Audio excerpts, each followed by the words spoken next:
My name is Imam Abdullah Antepli.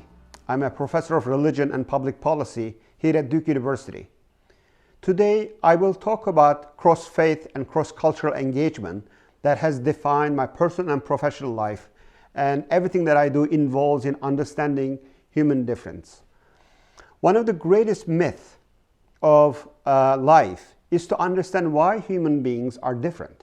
Even for those of us who grew up in the same exact environment, in the same family, from the same parents, human beings are created different. We are different in so many ways, and much of the world's philosophies, religions, wisdom traditions, they try to make sense of this difference.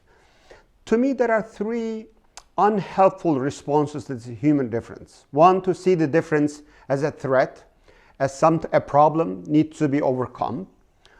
Or to rank these differences, human differences, in a way that's self-serving, that you take your difference as higher and superior to others, your religion, your faith, your race.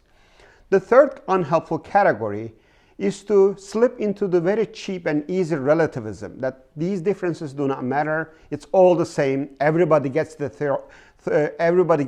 trophy, every path of life or wisdom tradition is climbing up to the same mountaintop. People are taking different paths.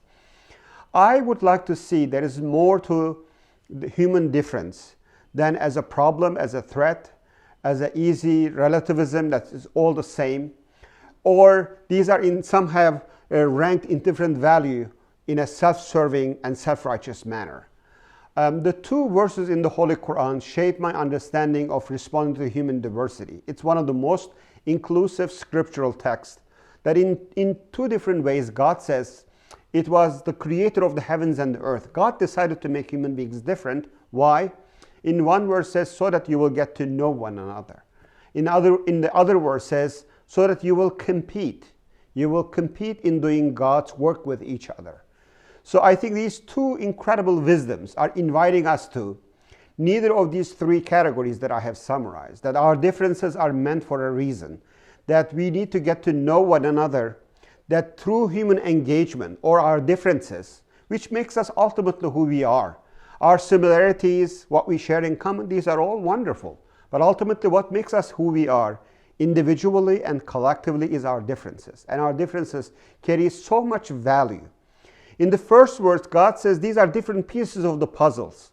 You will get to know the real truth or ultimate truth or the complete truth if you can bring these differences into a conversation to one another, if you can make them talk to one another, and also if you compete in doing God's work on the face of earth. So throughout my work as a clergy, as a faith leader, as an educator, as a professor, I would like to personally involve myself and my students to understand these cross-faith and cross-cultural engagement in a way that will bring the different pieces of the puzzles together, but at the same time create ideas or momentum or motivation to compete in doing God's work together, eliminating poverty, ignorance, violence, hate, and bigotry. And one of the most successful ways of doing this cross-faith and cross-cultural work, most rewardingly, if you can do it in such a way that it simultaneously allows you to learn more about other cultures, empowers you to develop appreciation, knowledge, understanding of other people, but at the same time, at some moment, if you do this really well, that journey, that crossing the border, that ability to get to know one another, it becomes a mirror. It holds a mirror to you.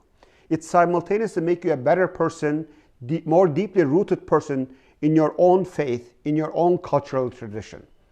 Looking forward to engaging with those rewarding cross-faith and cross-cultural engagement with my students every day.